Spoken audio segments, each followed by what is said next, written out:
नमस्कार दोस्तों, विद्यार्थी क्लासेस फॉर सिविल सर्विसेज में आपका बहुत बहुत स्वागत है। यदि आप हमारे चैनल पर नए हैं तो कृपया चैनल को सब्सक्राइब करें तथा बेल आइकन जरूर दबाएं ताकि हमारी हर एक वीडियो सबसे पहले आप तक पहुंचे। चलते हैं 24 सितंबर 2020 के सभी महत्वपूर्ण करंट अफेयर्स की ओर। कल वीडियो के अंत में हमने आपको एक प्रश्न दिया था। प्रश्न है, हाल ही में एच.डी. देवगौड़ा ने राज्यसभा के सदस्य के रूप में शपथ ली है। वह भारत के कौन से नंबर के प्रधानमंत्री रहे हैं? तो इसका उत्तर हो जाएगा डी। भारत के पूर्व प्रधानमंत्री और जनता दल के नेता एच.डी. देवगौड़ा ने राज्यसभा के सदस्य के रूप में शपथ ली है। वह पूर्व में भारत के 12वें प्रधानमंत्री रहे हैं, जिनका कार्यकाल 1996 से 1997 तक रहा है। उन्होंने 1994 से 1996 तक कर्नाटक के मुख्यमंत्री के रूप में कार्य भी किया है। राज्यसभा के सभापति एम वेंकैया नायडू ने उन्हें राज्यसभा के सदस्य की शपथ दिलाई है।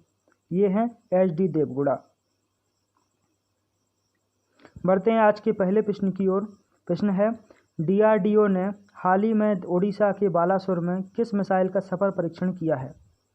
तो इसका उत्तर हो जाएगा ए।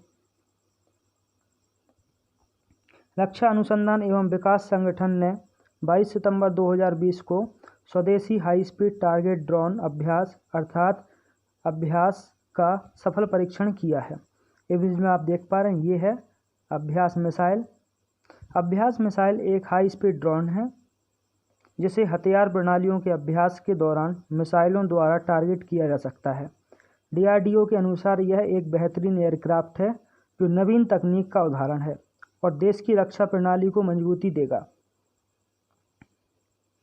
बात की जाए DRDO की, तो यह भारत की रक्षा से जुड़े अनुसंधान कार्यों के लिए देश की अग्रणी संस्था है, जिसका गठन 1958 में किया गया था। DRDO का मुख्यालय नई दिल्ली में है एवं इसके वर्तमान अध्यक्ष डॉक्टर जी सतीश रेड्डी हैं। बढ़ते अगले प्रश्न की ओर। प्रश्न है, विश्व गैंडा दिवस निम्न में से किस दिन मनाया जाता है? तो इसका उत्तर हो जाएगा बी। 22 सितंबर को प्रतिवर्ष विश्व स्तर पर विश्व गैंडा दिवस मनाया जाता है। यह दिवस गैंडे की 5 प्रजातियों काला, सफ़ेद, ग्रेटर एकसिंगी, सुमात्रा एवं जावा गैंडे के बारे में जागरूकता फैलाने के उद्देश्य से मनाया जाता है। दुधवा नेशनल पार्क, जो कि उत्तर प्रदेश में है, में विश्व की एकमात्र गैंडा पुनर्वास परियोजना सफलतापूर्वक चल रही है। बढ़ते हैं अगले प्रश्न की ओर। हाल ही में किस राज्य में मुख्यमंत्री किसान कल्याण योजना शुरू की जा रही है? तो इसका उत्तर हो जाएगा सी। मध्य प्रदेश में प्रधानमंत्री किसान सम्मान निधि की तर्ज पर मुख्यमंत्री किसान कल्याण योजना शुरू की जा रही है। इस योजना के अंतर्गत लाभार्थियों को 4,000 रुपये की अतिरिक्त वित्तीय सहायता प्रदान की जाएगी। इस योजना के अंतर्गत PM सम्मान निधि के सभी पात्र हितग्राही किसान परिवारों को एक वित्तीय वर्ष में 2 किस्तों में कुल 4,000 रुपये का भुगतान किया जाएगा। किसानों को अभी किसान सम्मान निधि के तहत केंद्र सरकार हर साल 6,000 रुपये देती है। अब 4,000 रुपये उन्हें और मिलेंगे। इस प्रकार से किसान परिवारों को एक साल में 10,000 रुपये मुहैया कराए जाएंगे। बात की जाए मध्य प्रदेश की, तो मैप में आप देख पा रहे हैं मध्य प्रदेश की लोकेशन कहाँ पे है। मध्य प्रदेश की राजधानी भोपाल, मुख्यमंत्री शिवराज सिंह चौहान एवं राज्यपाल आनंदीबेन पटेल हैं। आनंदीबेन पटेल उत्तर प्रदेश की भी राज्यपाल हैं। मध्य प्रदेश उच्च न्यायालय जबलपुर में है, जबकि इसकी खंडपीठें इंदौर एवं ग्वालियर में हैं। मध्य प्रदेश उच्च न्यायालय के मुख्य न्यायाधीश वर्तमान में अजय कुमार मित्तल जी हैं। मध्य प्रदेश में लोकसभा की सीटें 29, राज्यसभा की 11 एवं विधानसभा की 230 + 1 सीटें हैं। बात की जाए मध्य प्रदेश से प्रवाहित होने वाली प्रमुख नदियों की, तो उनमें नर्मदा, चंबल, ताप्ती, सोन, बेतवा, क्षिप्रा एवं कैन प्रमुख नदियां हैं। बढ़ते हैं अगले प्रश्न की ओर। हाल ही में भारत और किस देश के बीच एक प्रत्यक्ष कार्गो फेरी सेवा की शुरुआत की गई है? तो इसका उत्तर हो जाएगा डी। हाल ही में भारत और मालदीव के बीच एक प्रत्यक्ष कार्गो फेरी सेवा की शुरुआत की गई है। इस कार्गो फेरी सेवा की घोषणा प्रधानमंत्री नरेंद्र मोदी द्वारा जून 2019 में मालदीव की यात्रा के दौरान की गई थी। कार्गो सेवा एक माह में 2 बार संचालित की जाएगी और इसका संचालन भारतीय नौवहन निगम अर्थात SCI द्वारा किया जाएगा। भारत वर्तमान में मालदीव का चौथा सबसे बड़ा व्यापार भागीदार है और इस कार्गो सेवा की शुरुआत के साथ दोनों देशों के बीच द्विपक्षीय व्यापार को बढ़ावा मिलेगा। बढ़ते हैं अगले प्रश्न की ओर। प्रश्न है, निम्नलिखित में से किस राज्य में घर तक फाइबर योजना का शुभारंभ किया गया है? तो इसका उत्तर हो जाएगा सी। प्रधानमंत्री नरेंद्र मोदी ने बिहार में 9 राजमार्ग परियोजनाओं और ऑप्टिकल फाइबर इंटरनेट सेवाओं का शुभारंभ किया है। इस योजना को इलेक्ट्रॉनिक्स और सूचना प्रौद्योगिकी मंत्रालय द्वारा क्रियान्वित किया जाना है। यह परियोजना राज्य के 45,945 गाँवों को जोड़ेगी और इस प्रकार डिजिटल क्रांति को बिहार के कोने कोने तक पहुंचाएगी। बात की जाए बिहार की, तो बिहार की लोकेशन को आप देख पा रहे हैं मैप में। बिहार का प्राचीन नाम मगध है, जिसकी प्राचीन राजधानी राजगीर हुआ करती थी। बिहार की वर्तमान राजधानी पटना है, जिसे इतिहास में पाटलिपुत्र के नाम से जाना जाता था। बिहार के मुख्यमंत्री नीतीश कुमार, राज्यपाल फागू चौहान। वही लोकसभा सीटें 40 हैं। बिहार में राज्यसभा सीटें 16, विधान परिषद की 75 एवं विधानसभा की 243 सीटें हैं।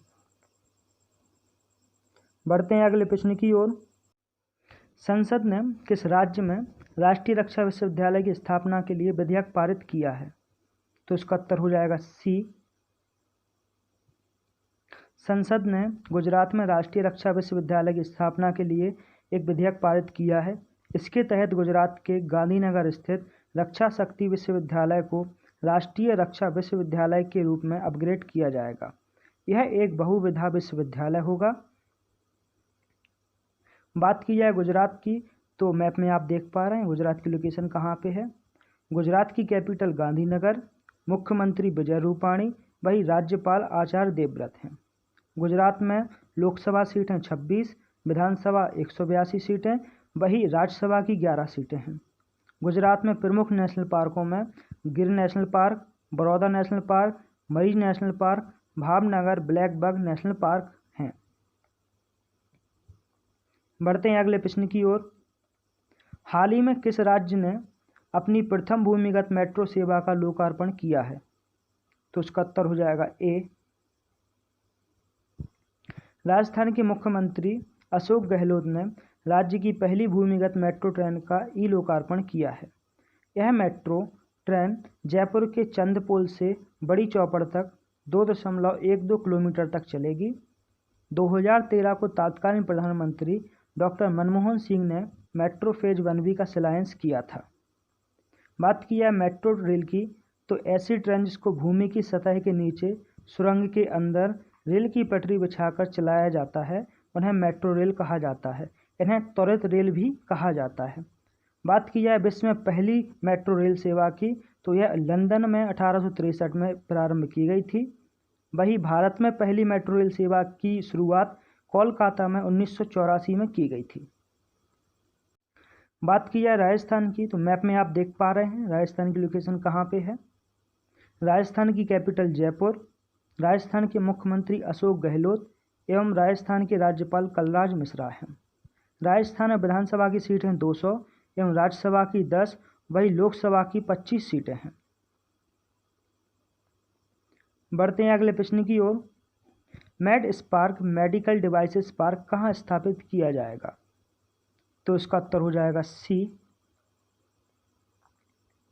केरल में made spark medical device park स्थापित किया जाएगा, जो उच्च जोखिम वाले चिकित्सकीय उपकरणों पर केंद्रित होगा। इसका उद्देश्य चिकित्सीय उपकरणों उद्योग को अनुसंधान एवं विकास, परीक्षण एवं मूल्यांकन जैसी सेवाओं की एक पूर्ण श्रृंखला उपलब्ध कराना है। यह Shri Chitra Tirunal institute for medical sciences and technology और केरल राज्य औद्योगिक विकास निगम लिमिटेड की एक संयुक्त पहल है। बात की जाए केरल की, मैप में आप देख पा रहे हैं केरल कहाँ स्थित है। केरल को स्पाइस गार्डन के नाम से भी जाना जाता है। केरल की कैपिटल तिरुवनंतपुरम, वही यहाँ के मुख्यमंत्री पिनराई विजयन है। केरल के राज्यपाल आरिफ मोहम्मद खान हैं, वही केरल की राज्यभाषा मलयालम है। केरल में लोकसभा सीटें 20, राज्यसभा की 9, विधानसभा की 140 सीटें हैं। बढ़ते हैं अगले प्रश्न की ओर। डेस्टिनेशन नॉर्थ ईस्ट 2020 फेस्टिवल के लिए लोगो और गीत का हाल ही में अनावरण किया गया है। इस महोत्सव का आयोजन कब से कब तक किया जा रहा है? तो इसका उत्तर हो जाएगा डी।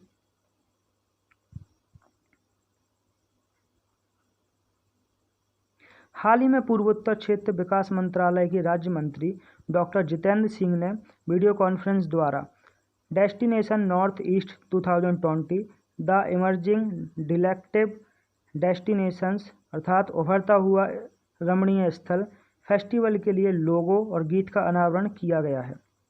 इस 4 दिवसीय कार्यक्रम का उद्घाटन केंद्रीय गृह मंत्री अमित शाह द्वारा किया जाएगा, जो कि 27 सितंबर से प्रारंभ होकर 30 सितंबर को समाप्त होगा। यह फेस्टिवल देश के अन्य हिस्सों के लोगों को नॉर्थ ईस्ट की समृद्ध व्यवसाय क्षमता से परिचित कराने में मदद करता है।